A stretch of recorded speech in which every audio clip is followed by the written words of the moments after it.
Oh, hello everyone. Hi, Andrea. Uh,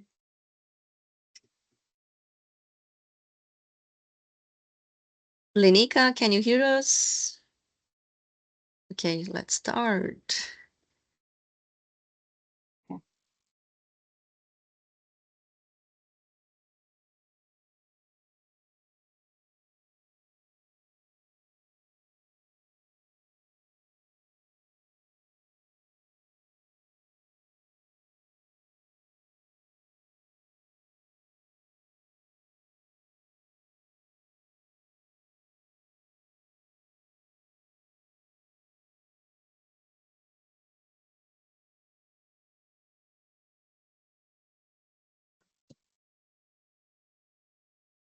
Okay, everyone, welcome to our first workshop, BBNJ for Everyone, a simplified overview.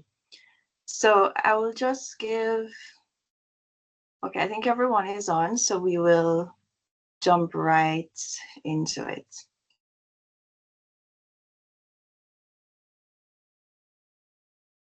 So I am Lenika Scott, and I am the Caribbean Regional Coordinator at the High Seas Alliance. And it is my absolute pleasure to serve as your moderator today. So the very first thing that we're going to do is we're going to respond to a Mentimeter.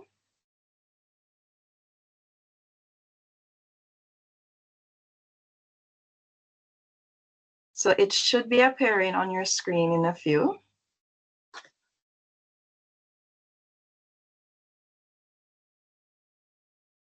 But in Yeah, the we need. meantime, we just need Sorry. to share the link to the Mentimeter in the chat, but unfortunately, I can't do that in the chat. It's not an. Okay.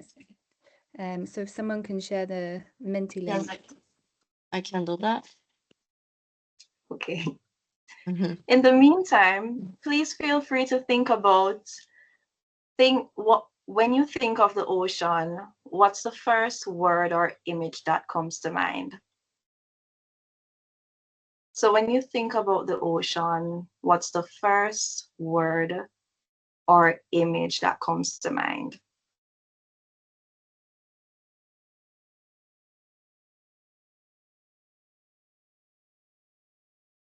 All right, so I'm seeing the link in the chat. So welcome everyone, welcome.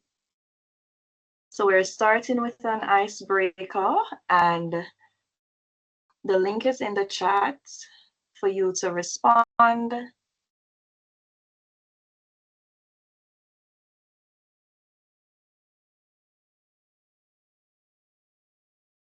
When you think of the ocean, what's the first word or image that comes to mind?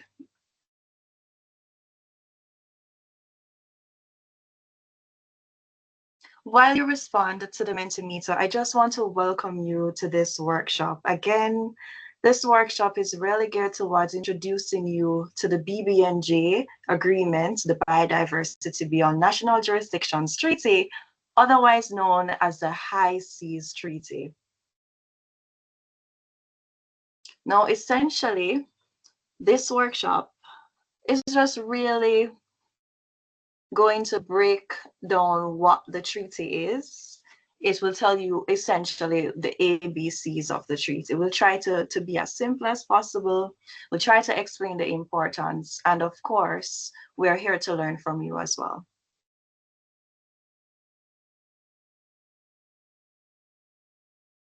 So can you see the screen, guys?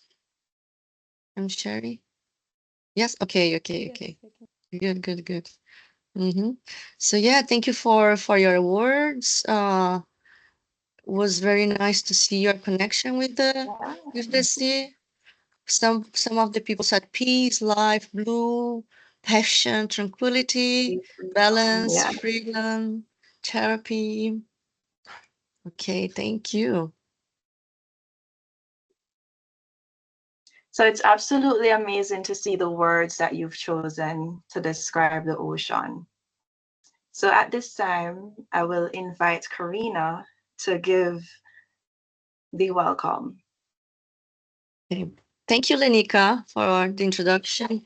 So yeah, I would like to present myself. I'm Karina Higa. I'm the Global Ocean Literacy Task Team Global Coordinator of the ECOP program. So this, I just want to explain a little bit of this event. The hackathon is part of the one of the side events of a UNOC, the UN Ocean Conference.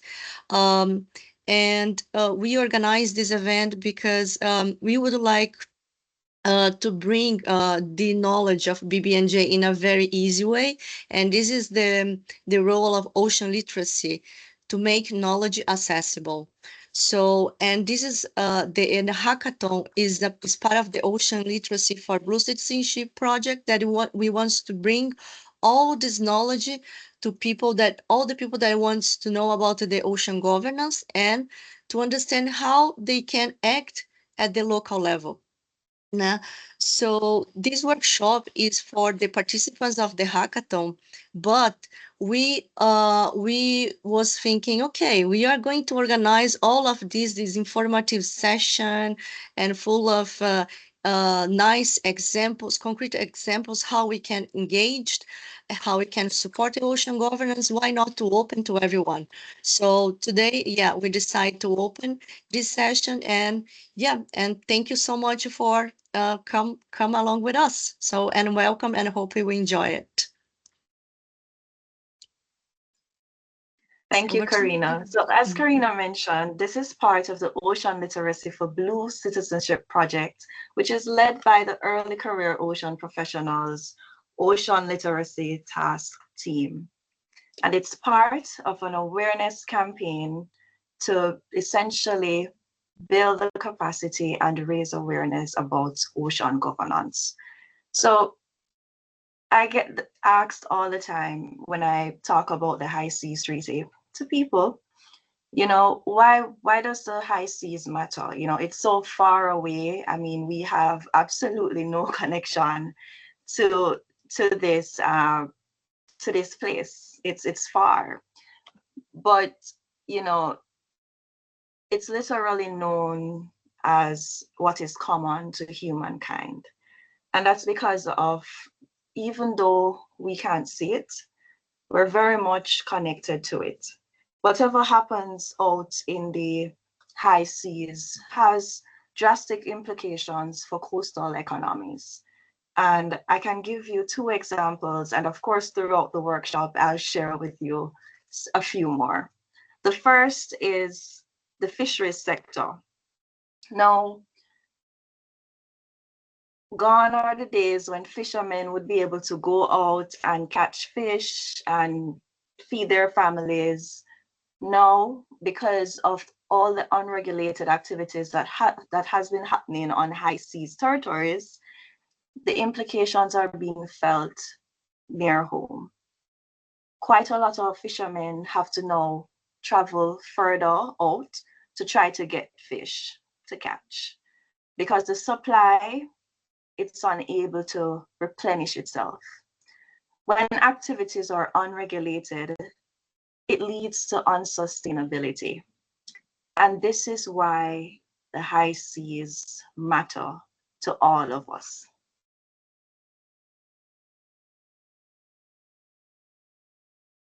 At this time, we will watch a 3-minute video by the High Seas Alliance.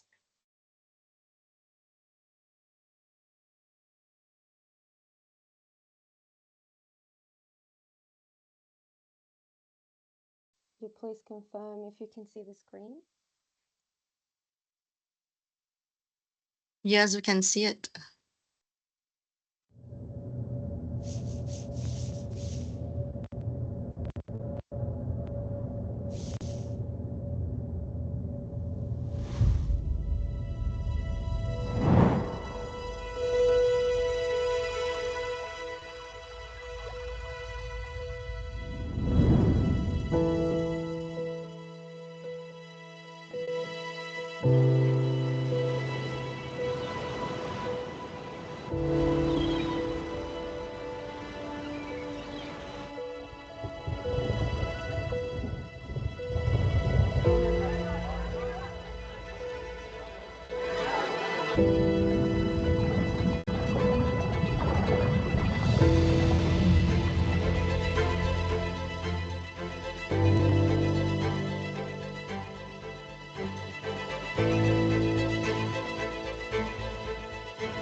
The United Nations General Assembly on June 19, 2023 did something very historic.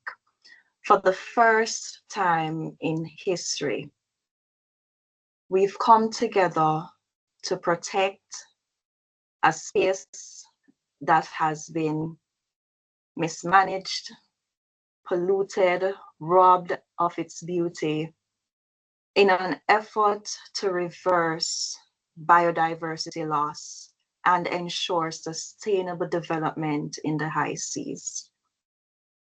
The BBNJ agreement is in fact very necessary, and it's the only treaty of its kind.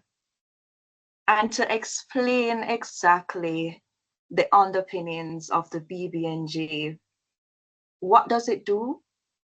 What's included? What are the key pillars under the BBNJ? What exactly does it cover? I now invite Riza from the High Seas Alliance to present on the BBNJ.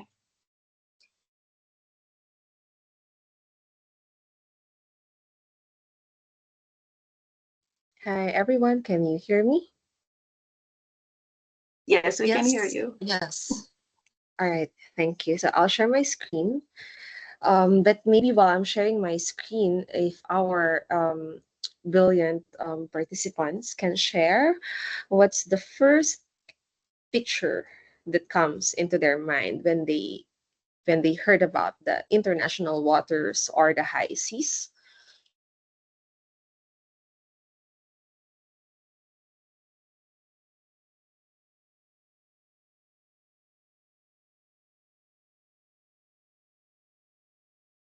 Can you see my screen now?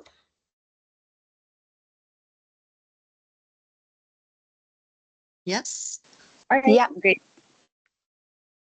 Just feel free to sort of flag me because I cannot see everyone or any chat on my screen. So if there's any problem on my presentation, just feel free to flag me while I'm presenting. So I would like to formally introduce myself. I'm Riza Sakradihucos. I'm the Asia Regional Coordinator of the High Seas Alliance, and I'm based in Manila, Philippines. So I would like to share with you in the next 15 to 20 minutes what the UN BBNJ agreement is all about and what does it intend to do, and most probably how we can participate in the race for ratification campaign.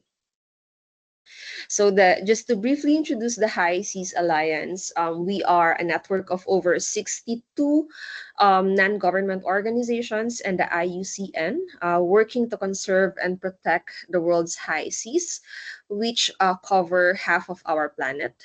We were established in 2011, and we have worked for so many years on the negotiation and discussion of the High Seas Treaty, and we've been engaging with other sectors, including government, CSOs, youth, and communities around the world, including indigenous peoples and local communities, to make sure that we have a more inclusive approach on the implementation of the BBNJ agreement. So what is ABNJ? You will hear a lot of acronyms probably in the next few slides, but let's familiarize ourselves with some of those. So ABNJ means areas beyond national jurisdiction. And as you can see on the visual representation on your screen, the areas beyond national jurisdiction are those in darker blue, and that's what the treaty covers. So those lighter blue are considered as the national waters, and those in light brown or khaki are the landmass of the planet. So you can see that 71% of the earth is covered by the ocean, and 64% of our ocean is considered the high seas. So just to give you an idea in terms of boundary, how do you measure how far the high seas from our territorial seas or our exclusive economic zone? So you can see here that on the baseline, your coastal area, the 12 nautical miles is your territorial sea. Your 24 nautical miles is your contiguous zone. And you have the exclusive economic zone where countries have the sovereign rights to manage. And beyond the 200 nautical miles is the high seas.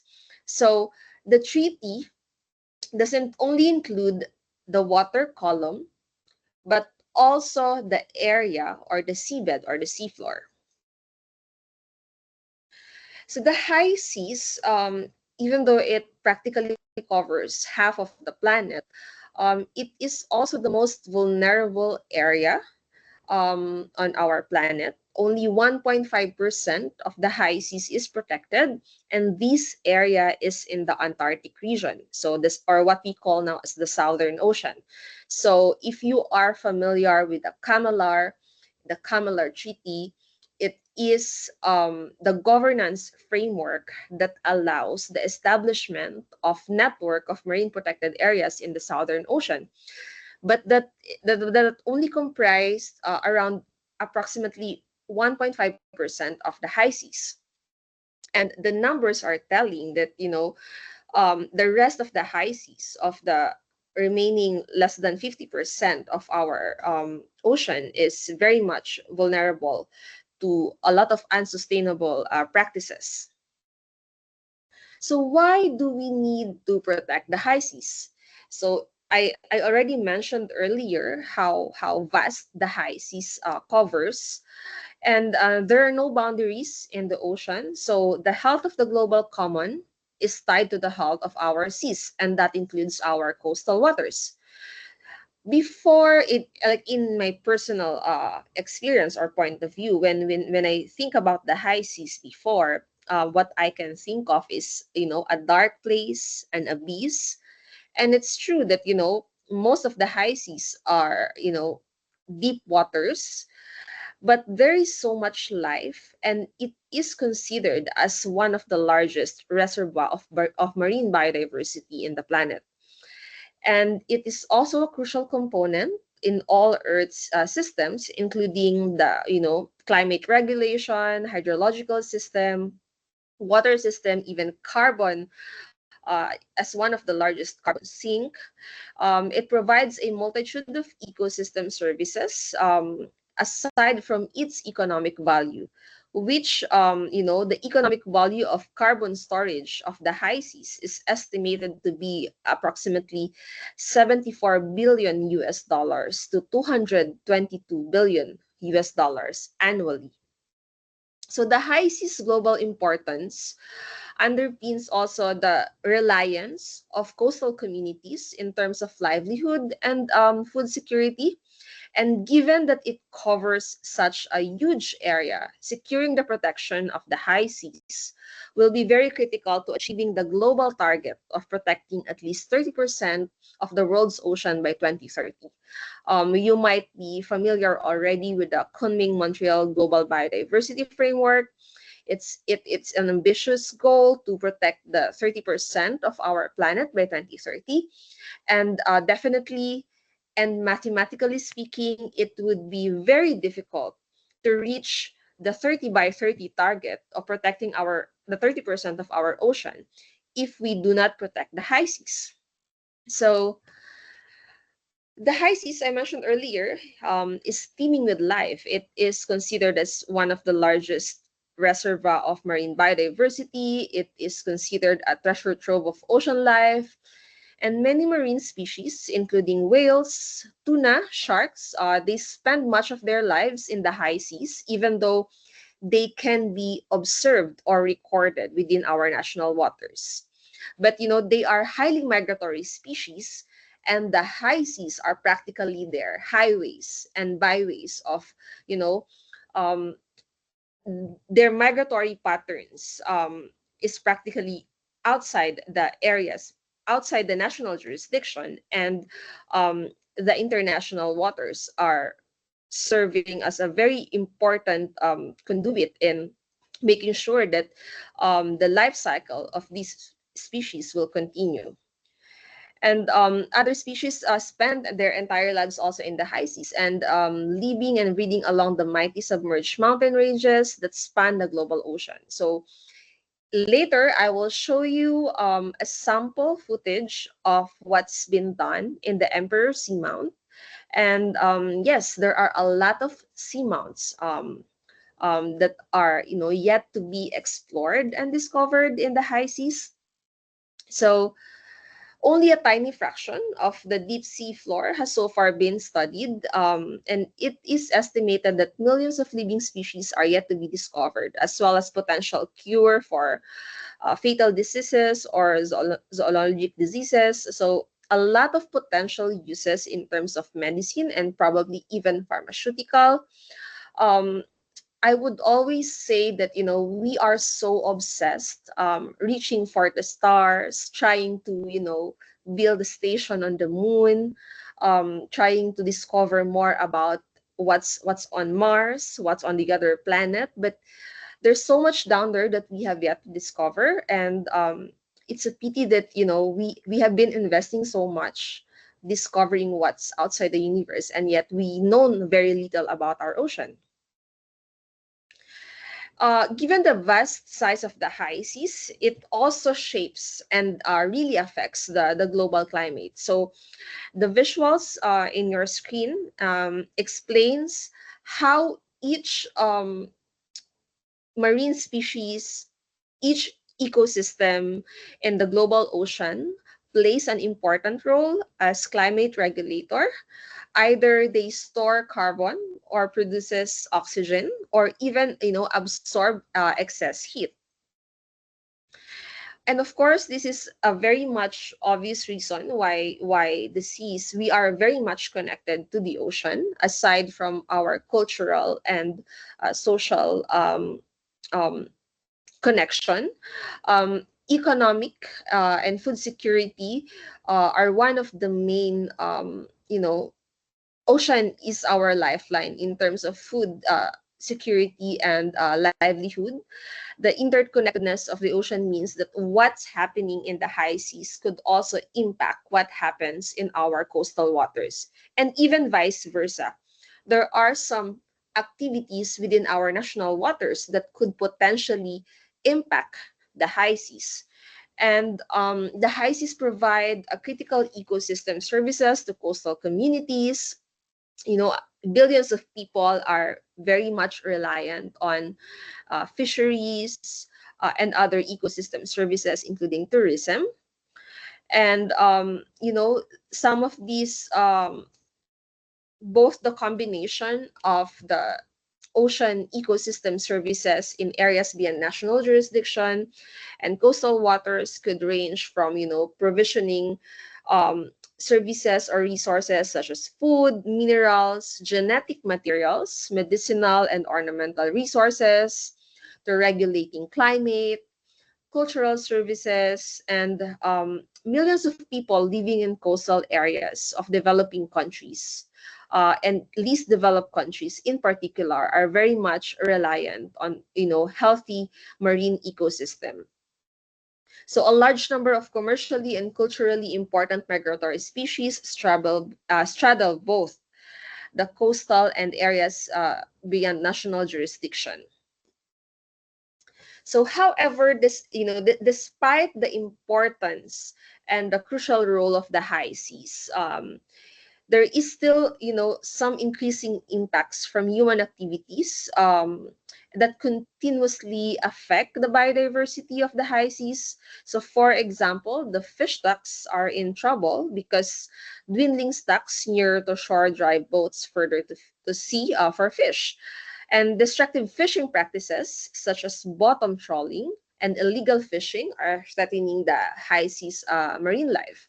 So the impacts on marine life of additional threats, for example, noise pollution, plastic and chemical pollution, some adverse impacts from shipping, and new and emerging activities such as marine geoengineering or seabed mining, those could add some grave concerns compounded by other climate-induced threats such as ocean acidification and warming waters due to climate crisis. However, you can see on your screen that, on March 4, 2023, a new treaty was agreed. It was a historical moment and a landmark victory for the ocean governance. It certainly is a game-changing impact on the ocean. Following almost 2 decades of negotiation, so you can see on your screen the lady that's wearing glasses is Ambassador Rina Lee from Singapore. She's the former president of the Intergovernmental Conferences of the BBNJ. And just to give you an idea how long it took for the negotiation before governments agreed on the text or the final text of the treaty, it took them almost 20 years, not to include the pandemic years from 2020 to 2021. So maybe some of you were born in 2002, I'm not sure, but it took almost 2 decades before governments or UN member states agreed on a treaty. And it was really a historic moment. After 36 hours straight of negotiation, they know that they couldn't fail, and they agreed finally to have the BBNJ treaty. It was really an achievement, but also not won overnight. You can see here the from 2002, where the initial discussion on in the UN about the protection of marine environment, until around, I think, 2006 to 2008, where some of the, let's say, pioneers of BBNJ thought that we should protect the high seas, and that's where the negotiation and discussion started. So the UN member states decided to negotiate based on a package. So you can see those timeline in the previous slide, but to give you an overview, I think this is the most important slide in my presentation, and that's how you summarize what is the intention of the treaty. The treaty is negotiated in 4 package issues. You can see here those in all caps. The first issue is the marine genetic resources. The second issue is area-based management tool. The third one is the environmental impact assessment, and the fourth one is the capacity building and transfer of marine technology. Each of these key provisions of the treaty intends to address um, ocean governance gap. So, for example, on marine genetic resources, um, you will see the part 2 because it's the chapter 2 of the agreement. It promotes equity through fair and equitable rules on accessing and sharing of benefits from marine genetic resources and digital sequence information. So, for example, you don't have to be part of an expedition to access marine genetic samples. You can even access its digital sequence information to be able to use those information and probably do your own test or study or experiment. On area-based management tool, which is the part 3 of the agreement, it provides a clear pathway to help deliver the 30 by 30 targets through rules and processes that will establish high seas marine protected areas. But I would like to emphasize that it doesn't only deliver 30 by 30 targets, but it safeguards the portion of the high seas which are considered ecologically and biologically important.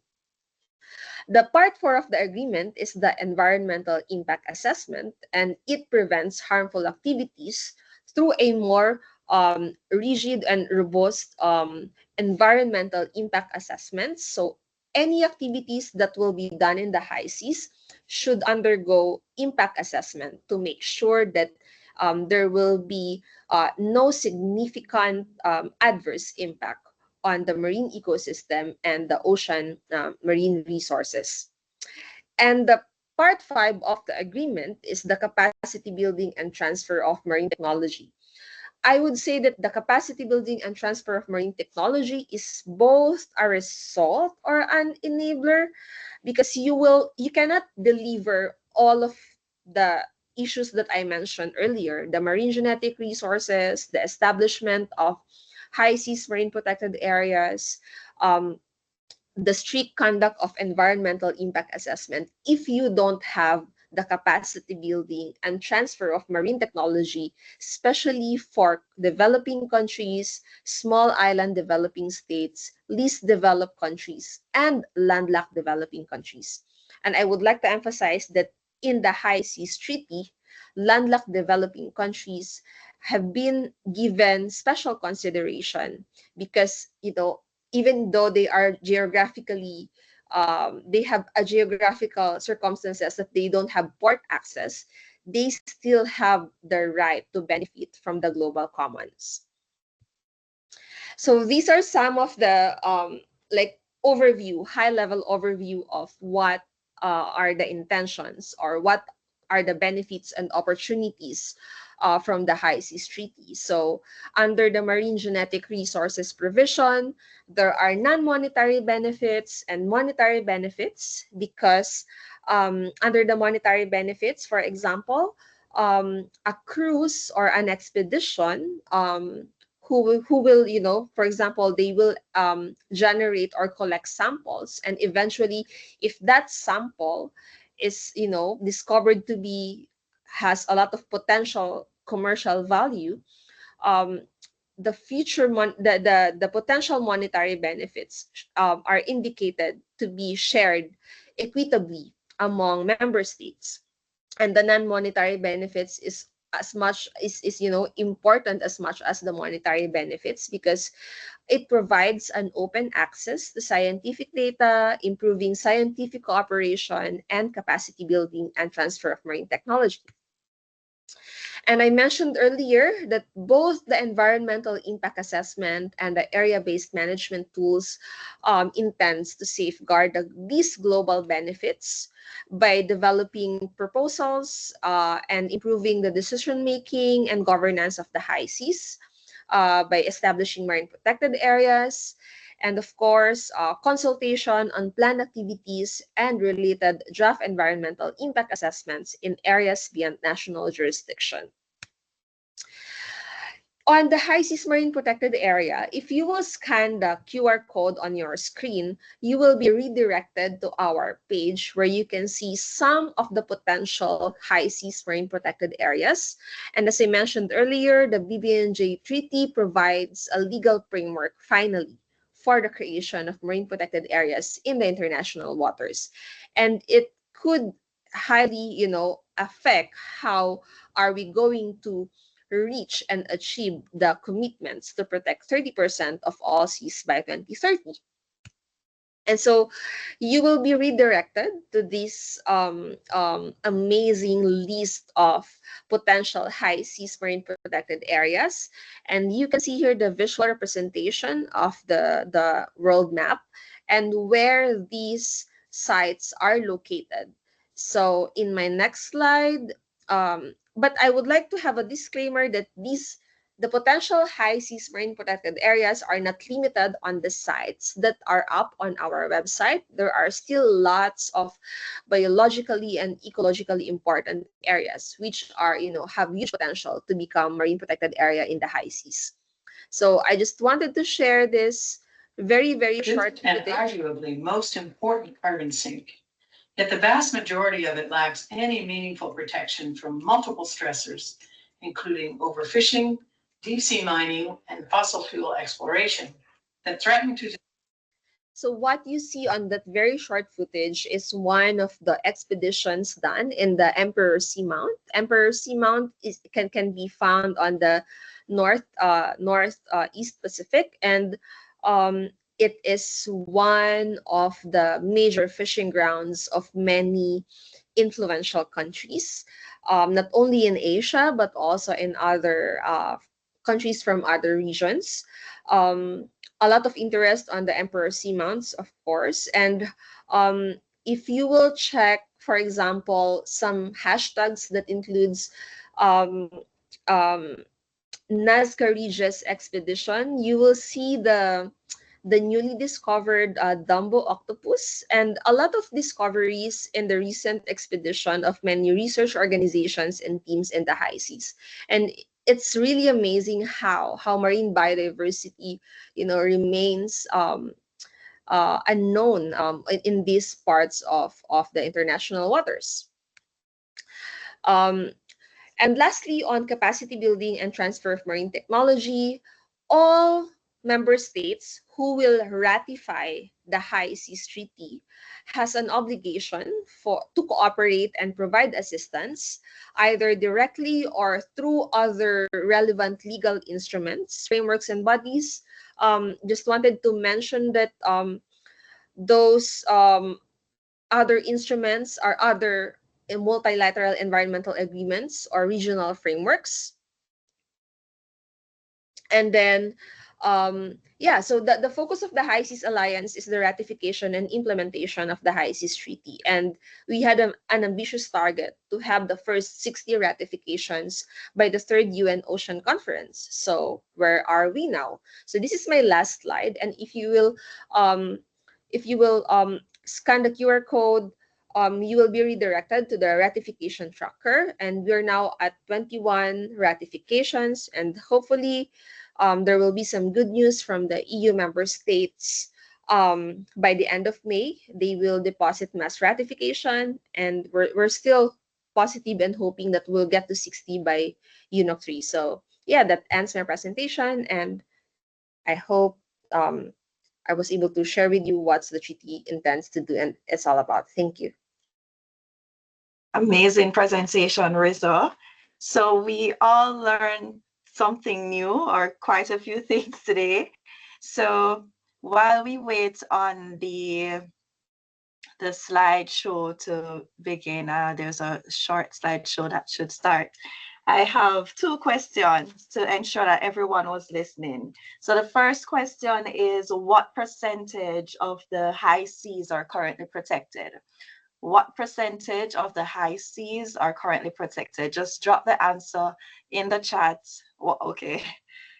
Awesome, Patricia. Yes. Okay, wow. So everyone is absolutely correct. 1.5% of the high seas are currently protected.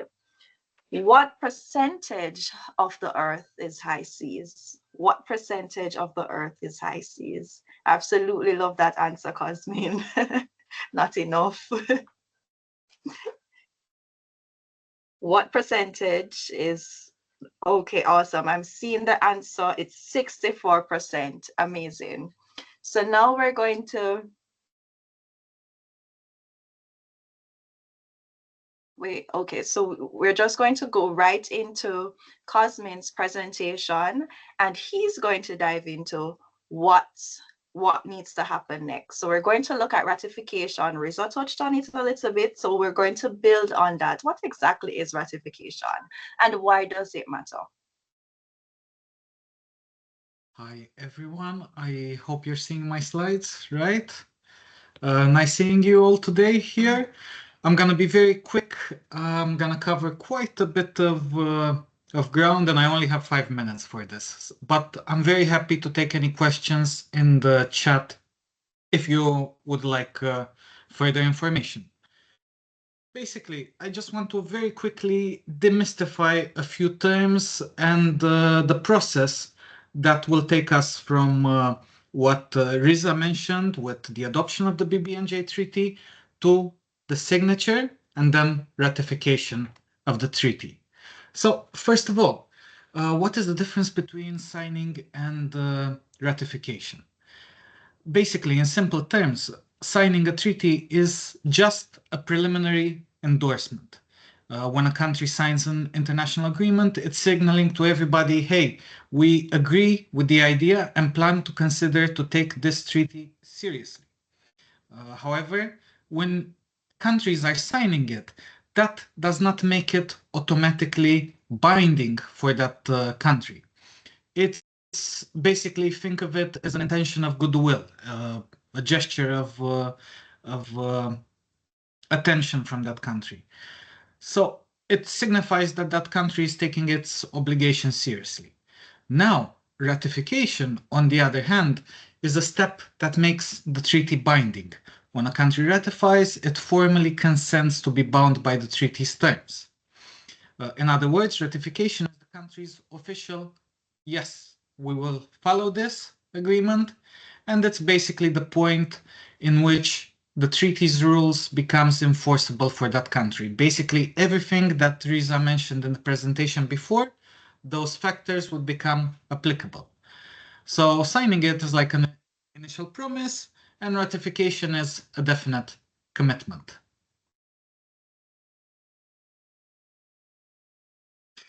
Now, how does this work in practice? As I was saying, signing is just a start. The real work happens between signing and ratification.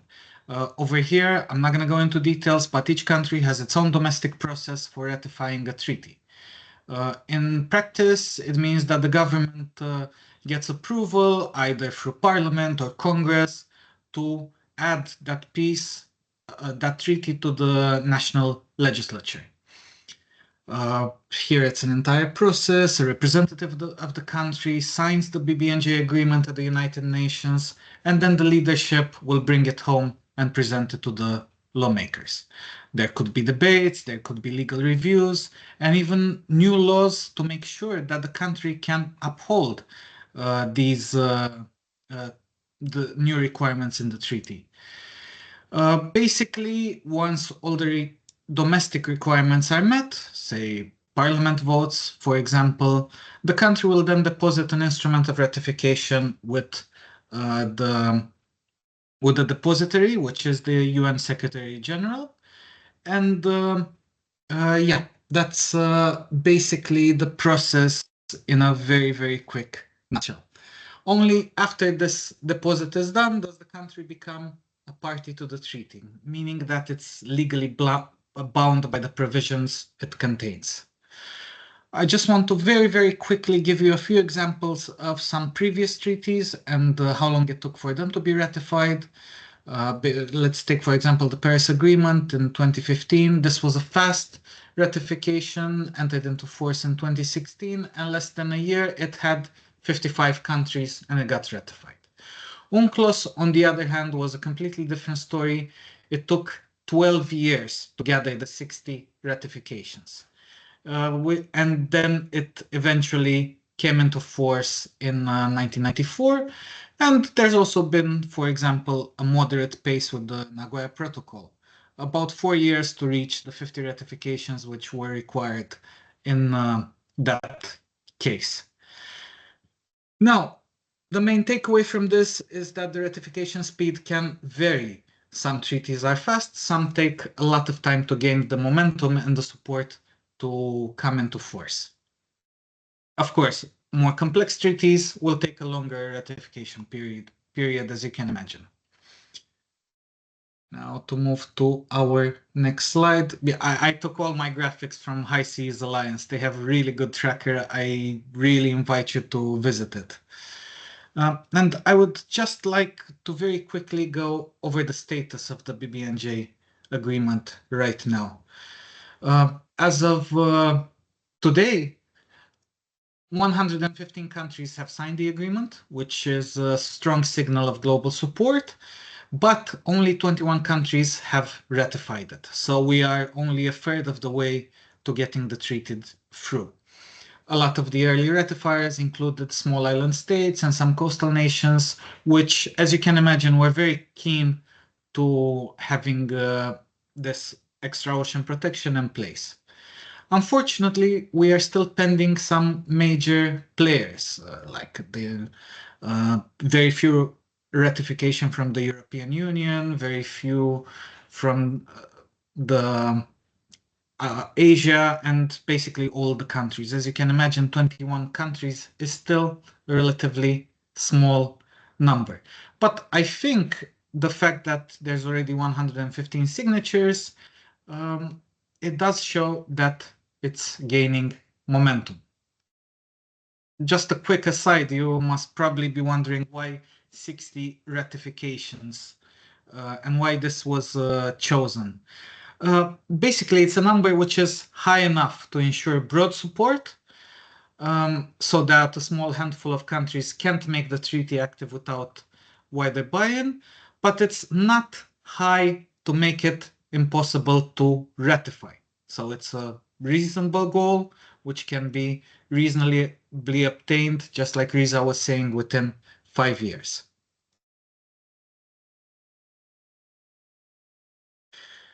Now, what happens before and after we reach the 60 countries that ratified it and the 100-day waiting period? Basically, before, it means that before we have 60 ratification, it's just an agreement on paper. And after we hit it, it flips the switch where everything, all the provisions come into place and countries that ratified must comply with the treaty. Of course, the quicker this process advances, the more we can address globally the urgent issues mentioned earlier. And as you can see, we are 1/3 of the way in with 21 ratifications to date. Of course, in the meantime, this doesn't mean that the international community is just waiting around. There are plenty of things that can be done from institutions, from NGOs, from governments. There needs to be capacity assessments. There needs to be the technical resources being developed. The finance needs to be put in place. There are a lot of parts, a lot of steps that can be done in the meantime. Now, one of the main important meetings would be the conference in Nice, which hopefully would be a catalyst to serve as an impetus for countries to ratify in large numbers. It's a call to action. It's a way to continue on the momentum that we have and to bring about a collective push that could mark the entry of the treaty into force soon after the conference. As well, there are still practical matters, technical matters to be discussed. There are many, how can I say, national policies that need to be put in place. So yes, overall, Nice aims to be a launch pad which would spur countries into ratifying the treaty. I think that's it from my side. I hope I didn't go too much over the 5 minutes I had, and I'm very happy to take any questions in chat that you might have.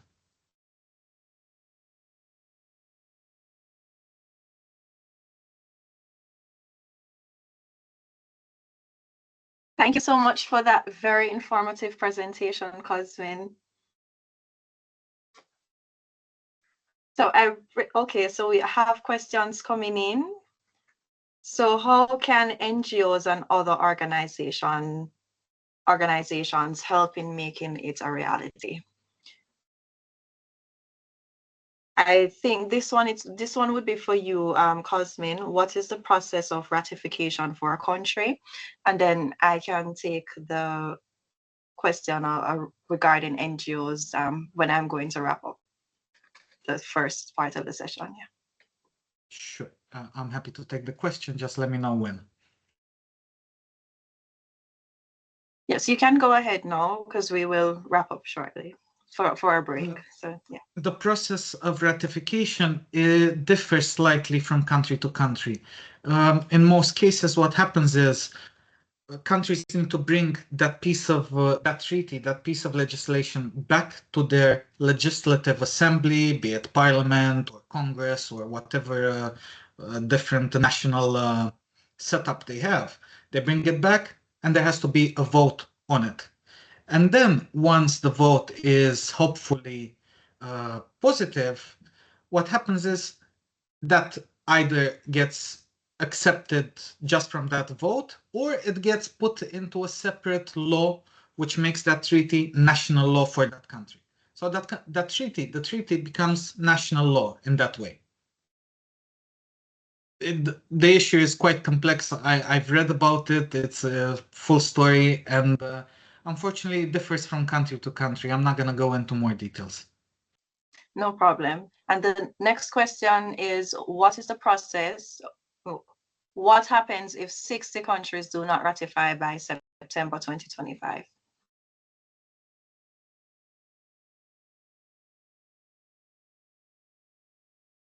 But what happens if 60 countries do not ratify by September 2025?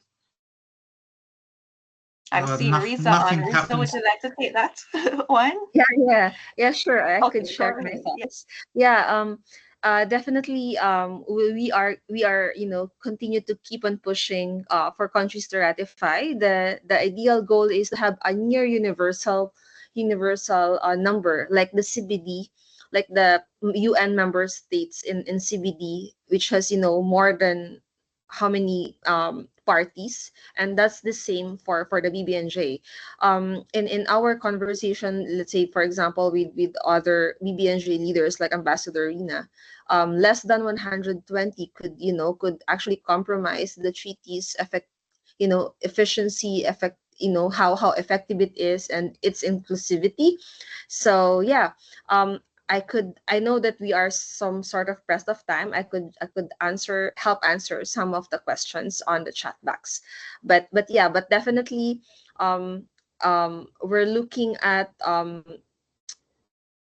like reality speaking, we're still positive that we're going to have the entry into force within the year, even if, for example, we don't have the official 60 ratifications by UNOC 3, because even if the domestic process has been completed, or let's say the parliament has ratified or approved the ratification, that the ratification instrument that is signed by the head of state has to be deposited physically to the UN office of the treaty office for it to be counted as ratification. So if you will see on our treaty tracker, some announcement on ratifications were not reflected yet because it has to be physically deposited to the UN.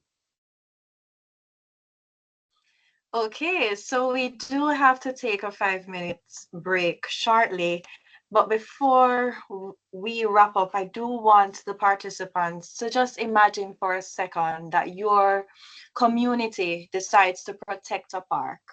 But unless most people agree to follow the new rules, it stays unprotected and remains open to harm. this is exactly the process that the BBNJ has gone through, as would have been demonstrated by our presenters, Riza and Cosmin.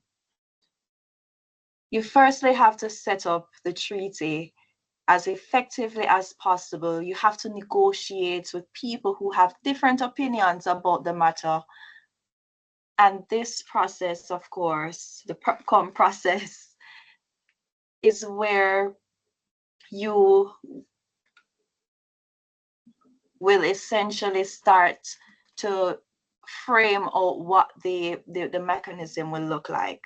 And then you have to prepare for implementation, making change in the water in terms of bringing the treaty itself to life. And so as you prepare for your different videos for you to participate in the hackathon, definitely think about how is it that you can communicate this message to people who feel a bit disconnected when it comes on to the high seas. Think about how it will impact them. How does it impact your country's economy? And before we go for our 5-minute break, because we're not ending yet, we do have a part 2. I want us also to answer the question in terms of how NGOs have been supporting countries and the whole process of getting countries to sign and ratify the treaty. We work with governments who may feel as if they have limited capacity, especially countries who they are landlocked, so they have no coastline, and so they're thinking, okay, you know, what is the benefit of signing up for this treaty? But of course, within the 4 pillars that would have been illustrated by Arisa, you're seeing that, okay, there's the marine genetic resources, there's capacity building and technology transfer. There are so many opportunities for the people of my country.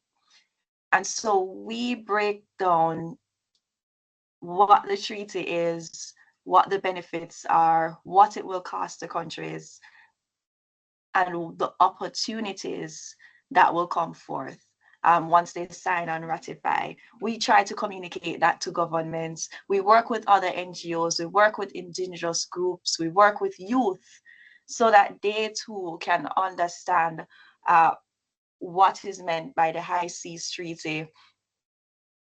And this in and of itself will ultimately help with implementation. Because I think once it is you do any activity that you do that contributes to ensuring that a country is able to implement the provisions of the BBNJ, ultimately that country will be encouraged to sign and ratify. And so at this time, I will allow for you to go for a 5-minute break, and we will resume at it would be, so the time zone, I'm literally in 3 different time zones. So Yeah, we will in 5 minutes. Yeah. yeah, we will It would be in like 5 minutes. 4, Yeah, because we're all in different time 4, zones. 4. Yeah, 4, 4. At Okay. 4, 4. Central European time. Sorry. All right. So don't go too far. Okay, see you guys in 5 minutes.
Hello, everyone.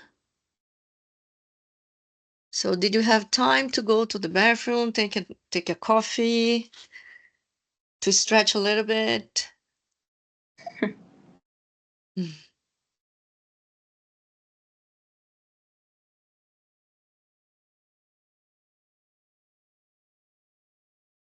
All right, everyone. So welcome back. So we are continuing. But before we dive into the next segment, we really want to just do a little recap. Now, we learned about what a treaty is, and we know it as an international agreement that essentially binds a country to a cause. We learned about the process of ratification and why the BBNJ is important to protect the high seas. I hope you were able to think about how this will impact you. How does it affect you, your community, your family? In the chat, you will see a link from the High Seas Alliance for you to participate in our Wave of Messages campaign. So NGOs really amplify the voices of youth and other NGOs, concerned citizens, regarding their passion and care for the ocean and why they would want to see the high seas protected. And so a wave of messages for the High Seas campaign will give you the opportunity to inspire leaders to act now and ratify. Now, while we progress to the other section of the program, I want to invite some of the attendees to just list the name of your countries in the chat. So what country are you from? And if your country has signed or ratified, do you know? And you're able to find out by checking the High Seas Alliance website on the ratification tracker. There is also a table that will show you the dates that a country would have signed and ratified. So I'm seeing people from France, South Africa, Belgium, the Bahamas, India, France, the Netherlands. I'm happy to hear that Malta signed, but really hoping that they'll ratify soon. And hopefully by the end of today's workshop, you'll be able to learn how it is that you can come together with your communities and collaborate and encourage your governments to ratify. So at this time, I will hand over to Nina, who will bring us through the first case study, Ocean Literacy and Blue Citizenship Youth Council. Yeah, hello. Thank you very much for inviting me. I'm not sure, Karina, have you received my PowerPoint? Because for some reason No, I haven't. able to. You cannot share it? No. So I sent it via email, perhaps. Just a couple of slides. Yeah, meantime, yeah. Can you? No, yeah, I got it. Yeah, I can. I mean, I can of course already start. And once you got them. Yeah. Yep. So if I can do that. Wonderful. Okay, yeah, so hello everyone. My name is Nina Dietz. Thanks for the invitation. I'm very happy to present the project Young Citizens Council for the Ocean today, which is an initiative that aligns very well with the idea of ocean literacy and blue citizenship. And it's an initiative that I have created together with my brother, Jan Feuring. Yeah, the question is, of course, who is this Young Citizens Council? And it consists of 16 young Europeans from 11 different countries, aged between 16 and 19, who are quite passionate about the ocean. And they want to make the voices heard in the political sphere and act as advocates for our ocean. And the question naturally arises of why young, why citizens, and why council actually. So last year, the EU for Ocean Coalition, funded by the European Commission, called for initiatives under the theme Be a Blue Citizen as part of the EU for Ocean Challenge of the year.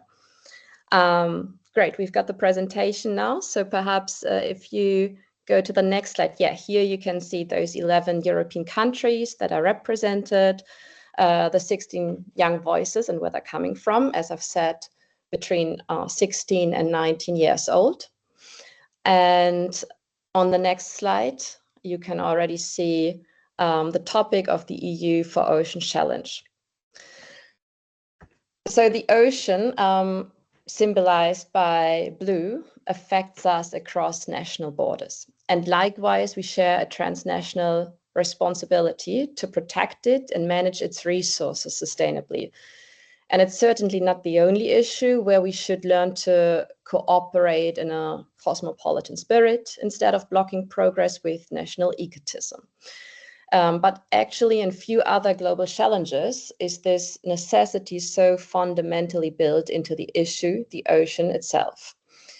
And the political developments in recent years and actually of today motivated my brother and me to launch a project that from the outset, at least, thinks European, works across borders and empowers young citizens, those just reaching voting age, to competently fulfill their role as citizens. And we understand citizenship as a mindful and responsible attitude, but also as something that guarantees legal rights, such as participation in marine policy decisions. And then young means, of course, future affectedness. And as we immediately saw current passion for the ocean and its protection, the word council means structured participation, because citizens are not political spectators who occasionally reflect on their consumer behavior, but actually active contributors who take responsibility for the common good within democratic institutions. And then in October of last year, so 2024, Jan and I learned that the EU Commission wanted to support our project. And since our goal is to launch the first version of our main product, the Blue Citizen Compass, by the UN conference in mid-June, we had to act quite quickly. So we issued a call for applications to join the council, the Youth Council, which we circulated through EU networks, Blue Skills, scientific communities, ocean literacy organizations. And we received a remarkable number of truly impressive applications. And this application process was quite revealing, because it showed that young people already have quite a clear understanding of what this blue citizen, a term not yet officially defined, could actually be. So for many, as you can see here, blue citizenship means much more than environmental protection. They understand it as a true partnership with the ocean, a reciprocal relationship marked by respect and appreciation. And to them, blue citizenship means taking responsibility for the ocean's future and recognizing sustainability as a core duty. It also means seeing oneself as part of a global community united by our life-giving ocean. And young people stress the need to raise awareness of the many ocean-related challenges and to publicly advocate for marine protection. So these are all central tasks of a blue citizen in their eyes. And at the same time, some of these young people also think beyond an anthropocentric perspective and actually say that marine animals are described or are the true blue citizens because they actually live there. So they should be at the heart of our relationship with the ocean. And then for many young people, the ocean is also part of their identity and passion. So blue citizenship has a strong emotional component for them. Yeah, and the question is, of course, what's happening now after having selected and so far virtually gathered our 16 young council members. And this is probably where I can feed into the concept of ocean literacy a little bit. So based on 3 pillars: knowledge, culture, and governance, or you might also say think, feel, and act. We developed an educational program of online workshops to prepare the council for an in-person excursion to the Baltic Sea in Kiel. And there in Kiel, we'll spend several days working intensively on the Blue Citizen Compass and on voting on its contents. So what is this Blue Citizen Compass about? The word compass comes from the Latin compassare and means something like to step around or to orient oneself in a space. And the space we aim to explore is that of the Blue Citizen, both their conceptual and practical political relationship with the ocean. And the blue stands for acknowledging unavoidably transnational challenges and fostering ocean-aware cooperation, because there's hardly anything showing us our global interconnectedness as vividly as the ocean does. Here one could mention the transport of plastic waste, raising sea levels, but many more. And this relationship between the individual bearing responsibility and having rights and the ocean, so not the state, is what we aim to examine. And our Blue Citizen Compass will not only propose a definition of this Blue Citizen, but also make concrete how the young Blue Citizen can enact their role politically and institutionally in the future. Therefore, the Youth Council will develop both policy recommendations for ocean governance and suggestions for European and hopefully globally adaptable forms of civic engagement for young Blue citizens, guiding us towards a fairer and more sustainable ocean future. And yeah, just as some concluding words, we believe that the European Commission is demonstrating courage by promoting the idea of blue citizenship, seeking conceptual and practical approaches that go beyond conventional geopolitical thinking. And with our project, we want to do justice to this potentially visionary concept of the blue citizen. So the Young Citizens Council for the Ocean wants to contribute, above all, to a more hopeful story of global ocean cooperation. And yeah, at this point, our council members are looking forward to our excursion to Kiel to work together and then to discuss the content of our compass with political decision makers. Thank you.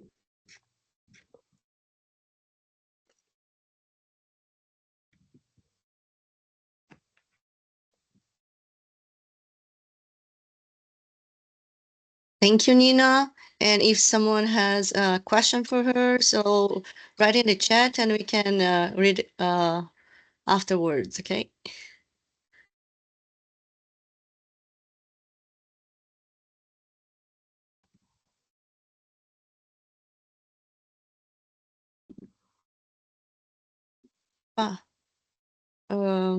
Lenika? I'm here. I'm just wondering what's happening with my computer. Okay, so I'm back on. Apologies for the delay. So at this time, we will invite Natalie for case study number 2, Regeneration Surf.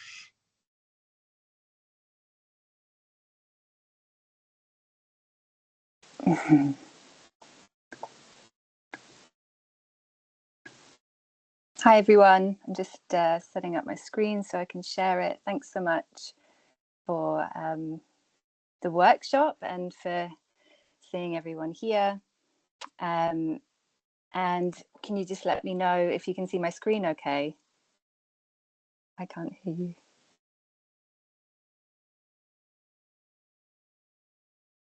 Oh. Yes. Yeah, okay. Okay, so I'm going to be talking about Regeneration Surf as a case study, and our sort of tagline, our message that we're shouting out at the moment is help protect the ocean by joining the rally to ratify the High Seas Treaty. And we're working specifically with surfers. So before I go into Regeneration Surf, I just wanted to give a little bit of an overview of my background as I lead the campaign. And just so you know, you don't have to be an expert, you don't have to be a marine scientist. My background has been very varied, and it cuts across a few different areas. So I started off doing media and film production as my undergrad, and then I got into surfing, and then I got into campaigning, and then I went back to uni. So it's been a bit of a spiral journey, and it keeps developing and growing, and it definitely hasn't been linear. So in case you have questions about, oh, I'm not sure about whether I have the skills, it doesn't matter. it all helps. And so the next thing I just wanted to highlight is pivotal moments. So for me, a real pivotal moment on my journey is when I joined X Expedition as a volunteer, and I sailed from Plymouth to the Azores. And this was where I had the opportunity to combine sailing. I was learning new skills sailing, and also it was my first introduction to citizen science. And this is where I had the realization, wow, I can actually take this idea to surfers, to a community that I really know well, that I'm part of.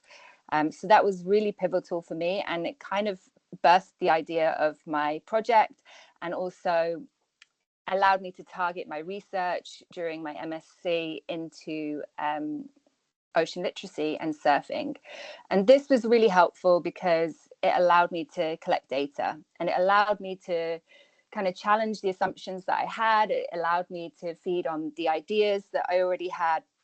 And it also gave me some concrete evidence on what surfers actually think about the ocean, whether they have any connection to the ocean. This is obviously an assumption, but of course, I found out lots of really interesting things, and I was able to do mixed methods. So I had qualitative and quantitative research. Data. And so with that, a few years later, I managed to put a digital course together for surfers, which was relating the 7 ocean literacy principles. So I found a way to speak the language of surfers and to deliver the ocean literacy framework to them. So I wanted to kind of bring it back to ocean literacy, and to really think about this, bridging this gap from knowledge to action, and how Regeneration Surf especially wants to mobilize people, mobilize surfers, and to make sure it takes them from passive knowledge to active marine citizenship. And this is exercising the right to participate, and you need things to participate. So this is what we're kind of going into a little bit more now. But before I do that, I just wanted to call on cultural heritage, and a lot of the research as well I went to was Indigenous wisdom, especially from Hawaiian perspective, because this is a huge part of surfing's birthplace. It also other places around the world, but really Hawaii, it develops there. And also like how this can feed into your campaign, and how your campaign can feed back into supporting cultural wisdom and cultural heritage. So if you want these resources, then obviously we're going to share these slides afterwards, so you can just let me know, just put some resources there. Okay, so this is now leading on to defining your audience. So for me, it's quite simple and easy. I work with surfers. I am a surfer. I know what that entails, because it's all about connection, really connecting with the environment, connecting in a social way, and also connecting with yourself, because it's a physical sport. And in 2022, we managed to get some funding from the World Surf League and to do a local project in Portugal. And for this, we ran 4 different workshops. We were 4 partners, and we were looking at bridging the gap between marine biodiversity and surfing. So you can see we're working with seaweed in the bottom left-hand corner. We're also working with a local blue school, taking them freediving to see the marine forest. And we're also working with novel technologies to do with kelp restoration. So this is a really amazing partnership, because it allowed us to have a much broader reach and just to see these two types of people, these two groups of people that probably normally wouldn't interact. So you've got Joao Franco, who's the seaweed scientist on the left, and then you've got Joe Turple and Strider Wozlowski, who are the commentators from the World Surf League, in the lab together, looking at how you seed kelp. So this was a really great sort of awareness campaign. And off the back of that, a few years later, we've now relaunched Regeneration Surf. So we already had all of those backup things that we've done, but we've started a new focus. And obviously we're here to talk about the High Seas Treaty. So this is our new focus. And our focus is to educate surfers on the High Seas Treaty, to raise awareness about what's happening, and to try and mobilize them as well, to try and get them involved, to amplify their voice, and also to amplify the work of the High Seas Alliance within surf communities. So the good thing about surfing is it takes place in many, many places, and many, many people are taking part, 50 million people these days. So it's a very broad community, but there's something very unique about it. So we've launched the website now, which is regeneration.surf. And we've also managed to partner with some people. So we've partnered locally with Al Jazeera Surf Club, and we ran our first campaign event, which was a couple of weeks ago. So surfboards are amazing placards with a bit of duct tape. You can put your message on there, and luckily we had some photographers there. So we also had some media, and then now we're going to their digital campaign. So yeah, Portugal ratified, still hasn't gone to the UN, so we're still in that kind of midway process. But our goal now is to have 38 surfers, and to really be treaty champions for the High Seas Treaty, and then to be able to deliver those messages to leaders at the UNOC. So just to recap on everything, in terms of you creating a campaign to kind of give you some advice from Regeneration Surf perspective, tap into your own ocean literacy and lived experience, utilize your passion and your range of skills rather than expertise. Remember your pivotal moments, because we are looking to encourage transformation. So what happened when you had these moments of transformation? It helps to have research, it helps to have access to data, but it also doesn't have to be scientific data. It can also be storytelling, and also lots of existing frameworks now already around marine citizenship, blue citizenship. Target your messages, so really leverage your audience's connection to the ocean. And there's going to be constraints with time, there's going to be limited resources, so try and be creative within those, and realistic as well within those constraints. So utilize what you do have, and good luck. Thank you so much, Natalie, for this presentation and the tips at the end. I'm pretty sure the participants are very grateful. So I want to also highlight to the participants that for each case study, they're going to enlighten you as it pertains to their process, right? And you learn about who is involved, how they were able to build their campaign, what they changed or influenced, and how you can get involved. And so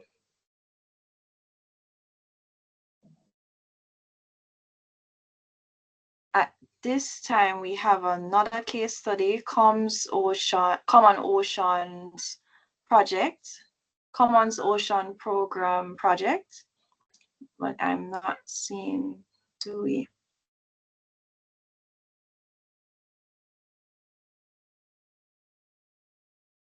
Yeah, it's Katie Mitchell. Okay, right. So it's Sorry. coming up here.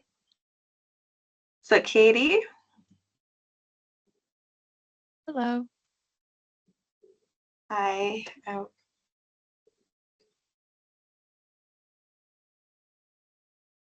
Is everyone able to hear me? Okay, no, yeah, we're seeing you and hearing you now. Welcome. Great. Thank you for the warm welcome. I will share my slides and jump right in.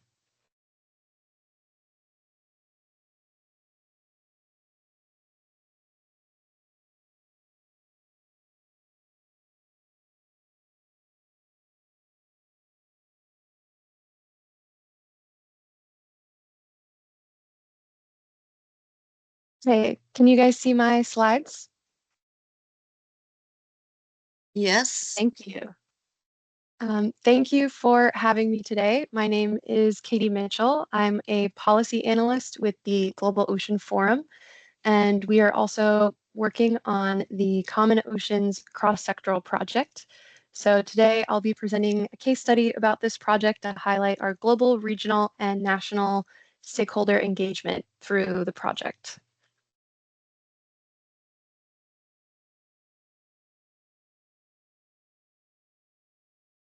I want to start with the project design, so how we came up with the idea for this program. The Common Oceans program is in the second phase of its implementation. So for this project, we were building on existing programs and knowledge, and this is based on a previous 5 years of engagement and activities, and a continuation of all of that work and efforts that had already been laid for the foundation.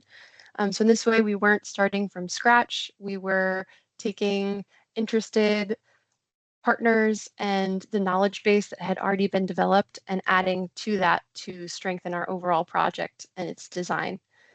We started by developing the project aims and supporting activities, and this was key to have clearly defined goals and activities to enable effective implementation and budgeting. This is a 5-year project with a very tight budget, so ensuring that those goals and activities were clearly laid out and easily understandable by our project team, and ensuring that everything was allocated properly is what we're hoping will enable us to be more effective and maximize our resources.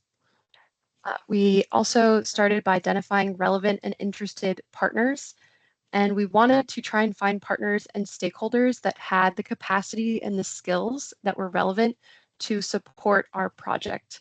When we started this project, we did a large activity stakeholder mapping to better understand who might be involved in the work that we wanted to develop.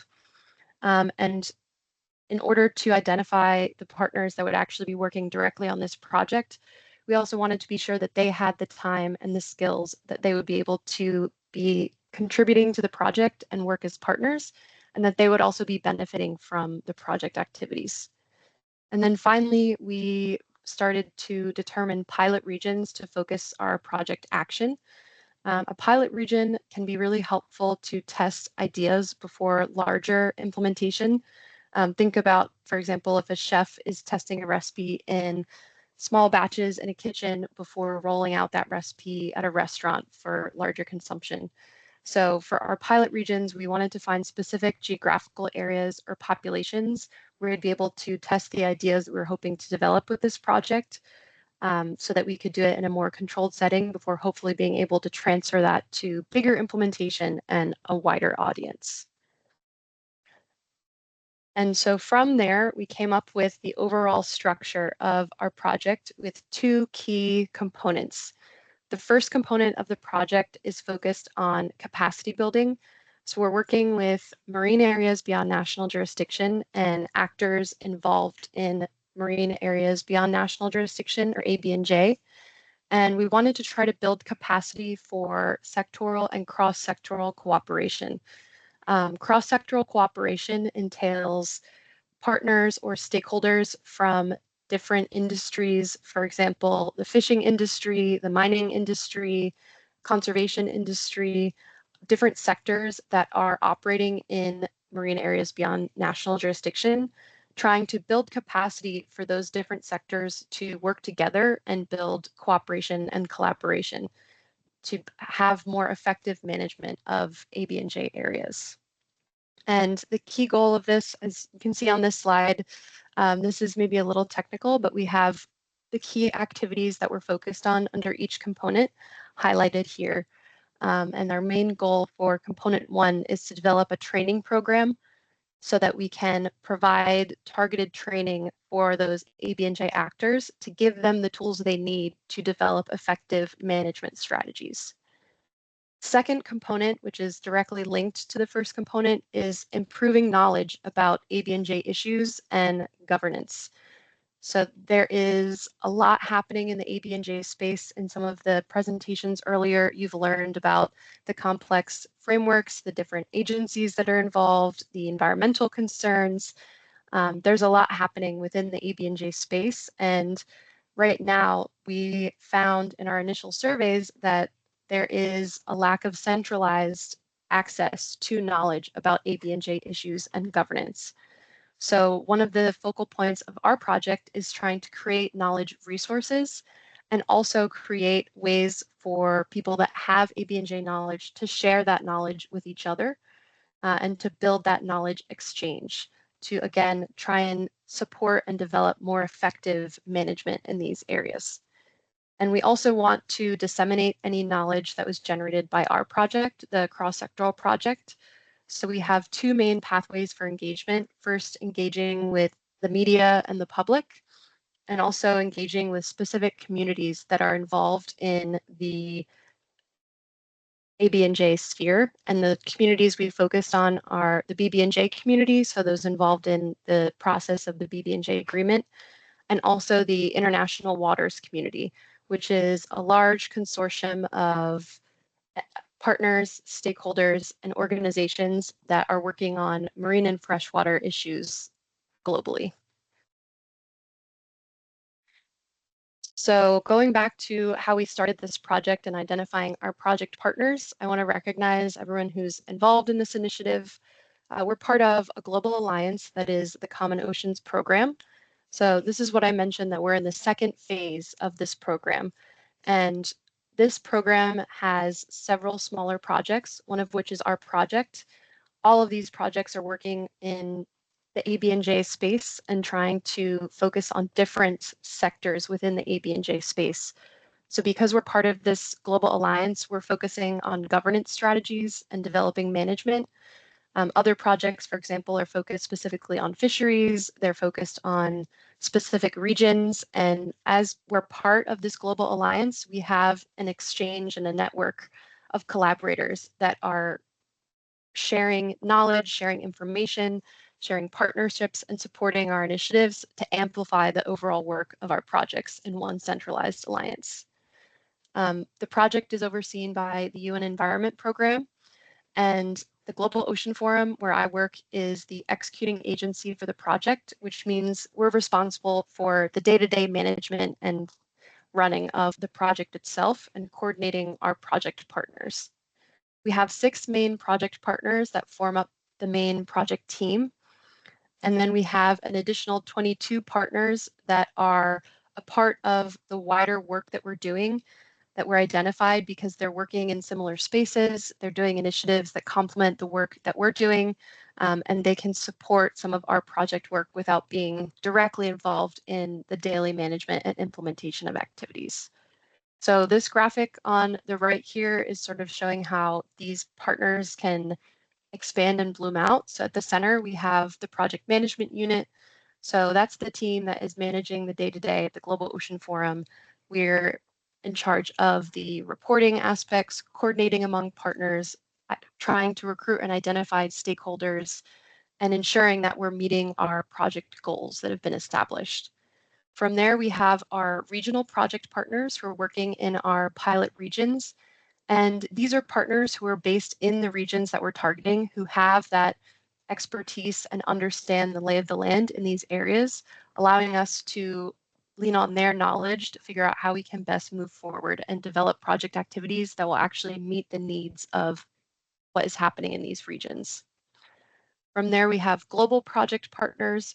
So some of these partners are at a higher level that are providing insight into some of the more technical aspects of the project. They're working across regions, and this is helping us to connect the different aspects of our project and also to connect to our global alliance as well. We then have recruited external advisors and specialists who can focus on specific aspects of the project and our activities. and can support the work that we're doing in a more focused and specialized way. And then, of course, over everything, we have our stakeholders. And this project is really focused on a co-design and co-implementation approach. And what that means is every piece of the project that we're working on, we're consulting with stakeholders to get their input and ensure that the activities that we're developing are actually going to meet the needs of our stakeholders and help them develop key strategies for ABNJ governance and management. And the two pilot regions we're working on are the Pacific Islands and the Southeast Pacific. And as I mentioned in our project design phase, we were able to identify these project pilot regions because we were able to identify partners that were interested and willing to work on this project and its initiatives. And also, the regions had a clear need that we hope that our project could help support their strategies to develop more effective ABNJ governance and management.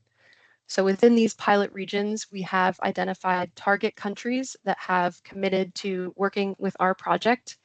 And we have 14 target countries in the Pacific Islands and 4 target countries in the Southeast Pacific.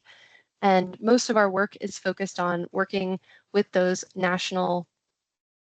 at the national level to help those countries first develop their national capacity, and then through our project, continue to build that partnership to have a regional response based on the national capacity that they're developing.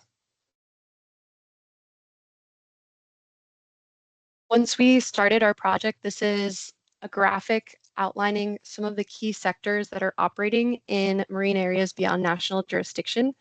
This was a collaborative effort that was done through partnership with our project partners and also our stakeholders in our 2 pilot regions to try and identify the main sectors such as fisheries, environment and biodiversity, shipping, cable laying, whale conservation that were active within our pilot regions, and also how they were supported at the global level. So this summary graphic is actually a product of a huge survey of organizations that are involved in ABNJ. And as a part of this survey, we were also identifying stakeholders who may be able to join and support our project, and also getting a better understanding of the main interests of those sectors and how to engage with them. So for example, if we are meeting with a stakeholder from the shipping industry, their focus and their priorities may be different than someone that we're meeting with that is from an environment or biodiversity sector. So a big piece of what we've done with this project is figuring out how to communicate with different sectors and identify their main areas of interest and how we can try to find commonalities. Because even though their interests may be focused in different things, they're all operating in this same area, marine areas beyond national jurisdiction. So we need to try to find commonalities to get them to come together and come to the table to come up with more collaborative ways to manage these areas.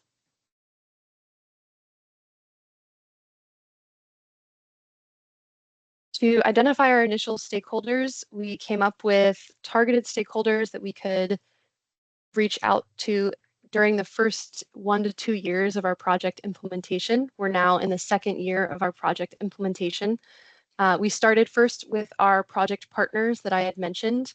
So those partners who are helping to implement the activities are also actively involved in ABNJ work and ABNJ management. So that was where we started to engage with them and help understand their interests. We have our 18 target countries, and within those countries, we've identified government ministries that are involved in ABNJ management, Indigenous peoples and local communities that have knowledge that is critical to ensure we're effectively managing these areas and incorporating the historical and cultural contexts that are key for these communities. NGOs that are involved in working, such as the High Seas Alliance, academia, so universities or research centers that are involved in this work, and then private sector entities that may have interests or may be able to support the project as well. We also have identified 7 regional bodies. There are a lot of acronyms here, but these are mostly regional fisheries management organizations that are working in the Pacific Islands and the Southeast Pacific. So these are regional bodies that are more fisheries focused, but have a vested interest in marine areas beyond national jurisdiction, as that's where a lot of their migratory species are traveling through, and they have established management frameworks that are already in place, and many of them are already working effectively. So bringing these regional bodies together and figuring out how they can collaborate was a key part of our work in identifying our stakeholder engagement. And we've also identified 2 global bodies, the International Seabed Authority and the International Maritime Organization, to give that high-level perspective and hopefully try to bring together a lot of the work that we're doing. So for our stakeholder engagement, we wanted to develop a strategy that would allow us to engage with the most stakeholders that we could, that were going to be invested and impacted by our project work. So we started with what is called a snowball strategy.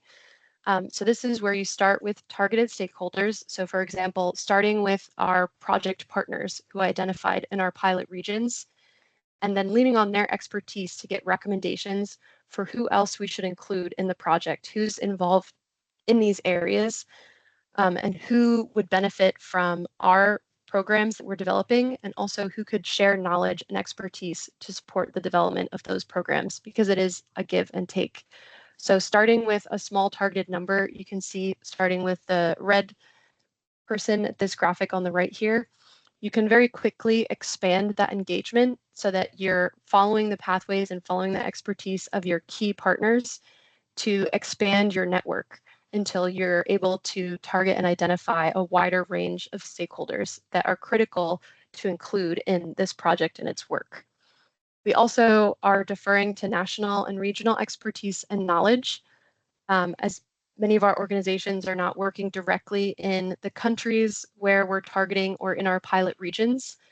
We're providing the overall framework of this project, but we really need the input from our national and regional experts to understand what the key issues are and how we can get involved in a way that will actually benefit and build on the frameworks that are already in existence. And then we want to empower our project partners to amplify project activities and outreach. So I have 2 photos here, one from each of our pilot regions. The photo on the left here is from a workshop that was held in the Latin American region.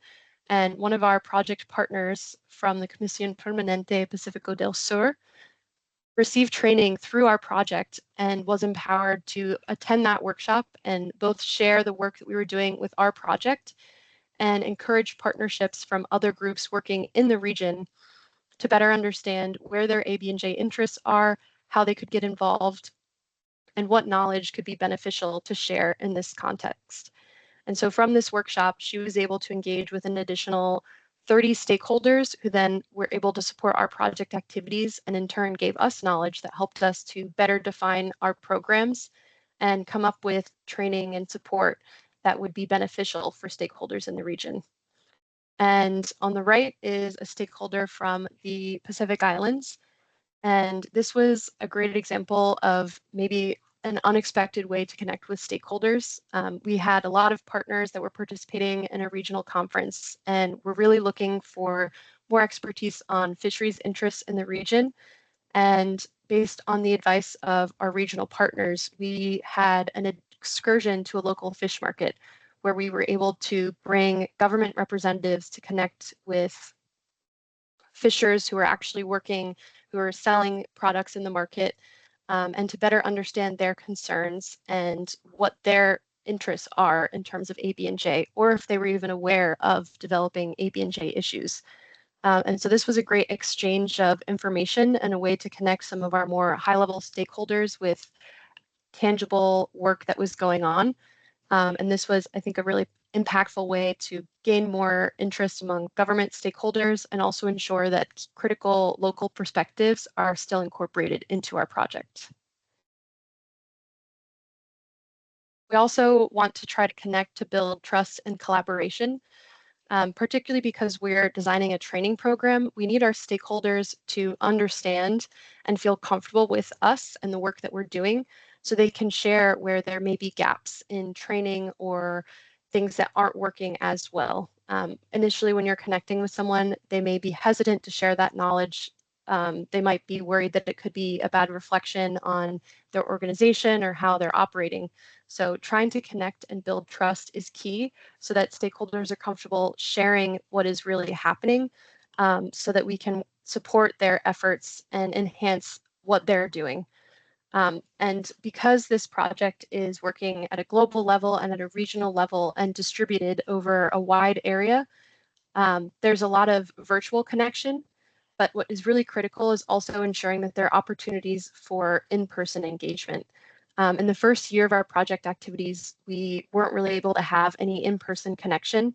And after one in-person meeting among project activities at a project actors at a conference, we were able to, in one meeting, make more progress than we had in the months leading up to it, just because people were able to sit down and have a real conversation and understand what was happening with the project and how they could get involved.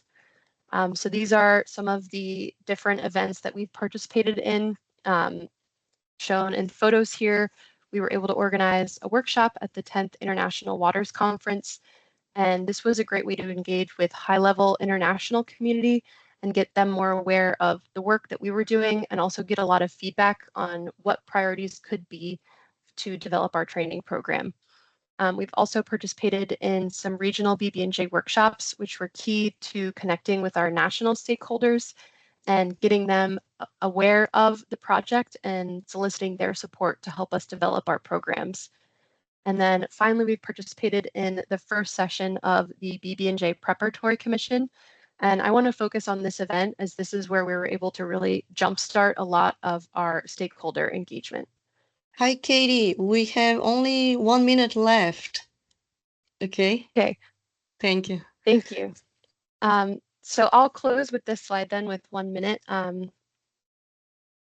think the key thing that we found with our stakeholder engagement at the PrepCom was we were able to distribute a lot of information about the project, and we met ahead of the PrepCom with stakeholders who were able to give us an idea of what they were interested in learning about the project and what their national representatives needed to better understand the project.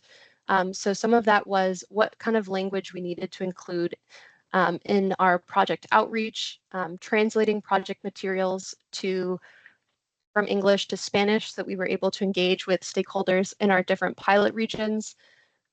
We developed a flowchart of activities based on the request of our stakeholders so that stakeholders could understand the work that we were doing and how they could get involved in different aspects of the project. And then coming up with graphics and an overview of project design to give them a bigger picture of the work that we were doing. And so moving forward, we are developing a capacity building program that will be in effect through 2028, where we're going to be building on all of the knowledge that has been shared by our stakeholders to implement this training program, both virtually and in person, and hopefully develop more mechanisms and collaborative ways to have a BNJ governance in these two pilot regions. Thank you. Thank you so much, Katie.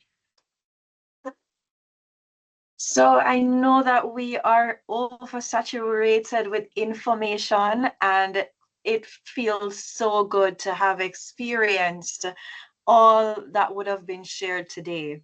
So Nina, Katie, and Natalie, they would have shared with us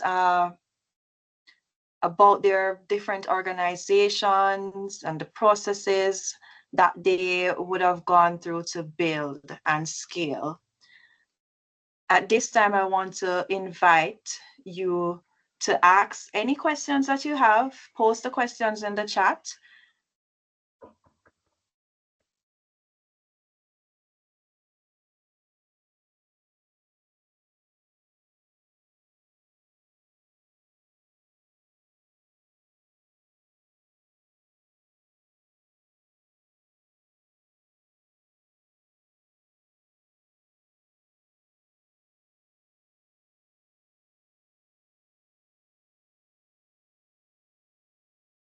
We have one question here. Is Sharu?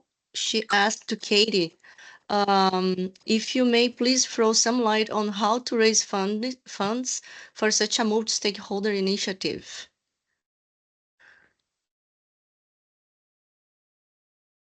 Sure, thank you. Our project is funded through a grant from the Global Environment Facility, which is how we're able to fund most of our work. The other additional funds that we've received are through contributions from our co-financing partners. And these contributions are often from partners who are already doing some work in this field. And we were able to really increase the number of partners we had by, instead of asking for funds directly from in terms of cash, we were able to get a lot of partners that did what is called in-kind financing, where they would contribute in the form of personnel or sharing knowledge and resources. So even though we have a somewhat limited project budget, which was mainly grant funded, our overall project budget is just about $2.5 million. Through our co-financing partners, we had an additional $22 million raised, and a lot of that is through in-kind contributions. So personnel that committed to hosting training sessions or supporting the development of project activities or merging our initiative with initiatives that are already being implemented so that we're all leveraging those resources in a collaborative way. Okay, thank you so much for that, Katie. Very impressive work. And I will direct this other question to Nina. Centralizing projects management and engaging stakeholders from different backgrounds is great scope.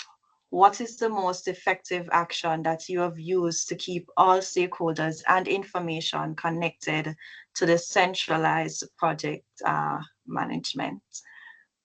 So Nina is not here. I believe this question is for Katie. Oh, for Katie. Yeah, sorry. Okay, no problem. So,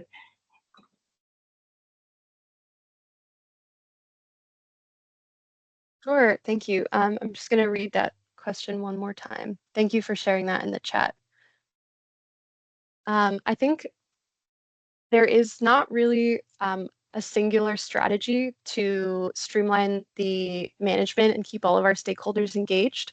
So we have, because the project is virtual, we have utilized a lot of central resources. So for example, project materials are shared on a central SharePoint or Google Drive.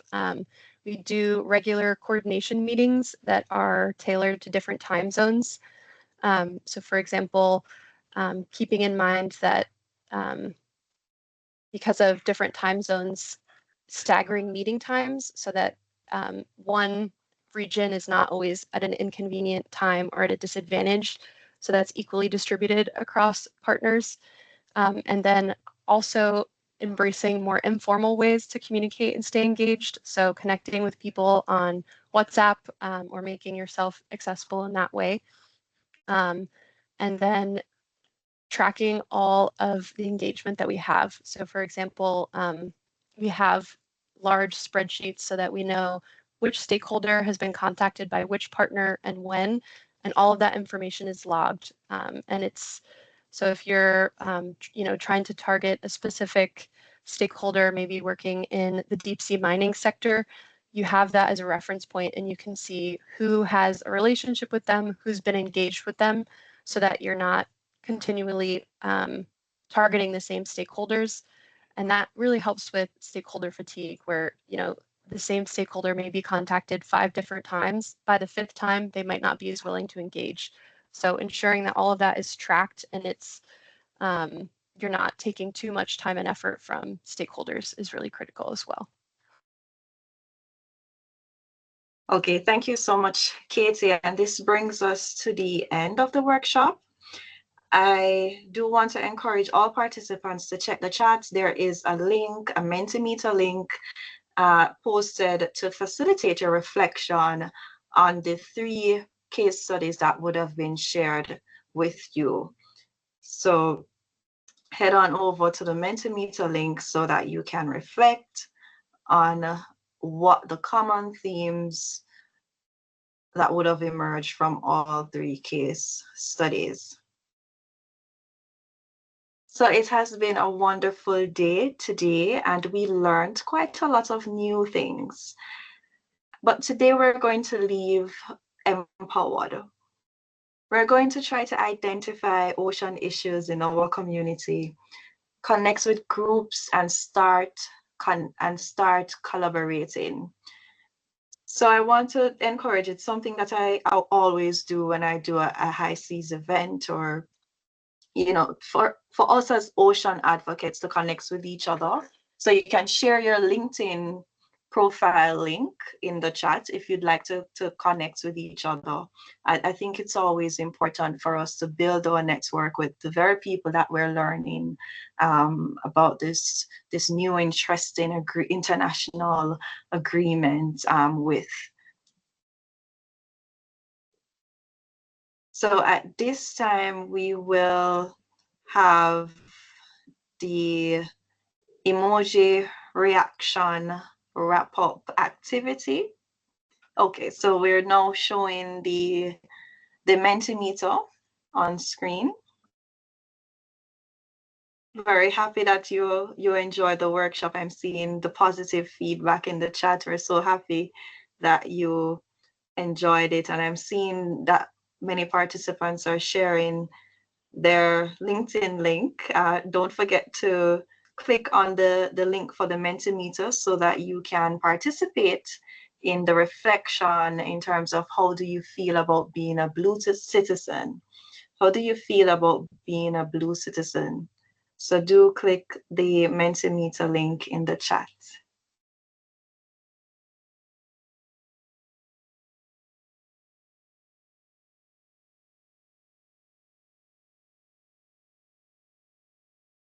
I think we might need to repost the link in the chat so participants can participate. Okay, here. Okay, so the link is now, it's there.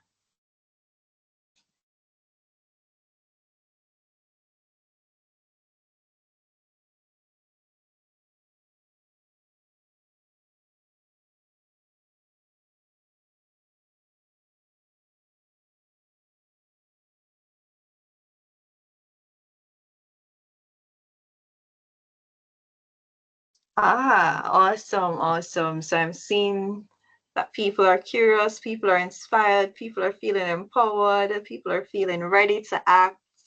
We're happy to hear all of this. This is so positive, and we want the momentum to be kept at a high.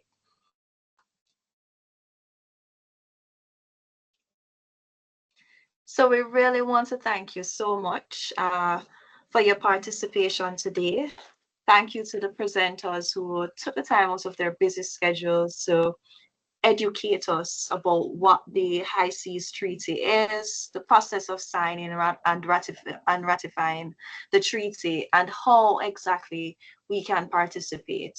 There is clearly no straightforward answer, as we can participate in many ways, and one way for sure is by building awareness, joining the Race for campaign, and sharing the information with as many people as possible through the different mechanisms that you can come up with. So thank you so much, and do have a wonderful day.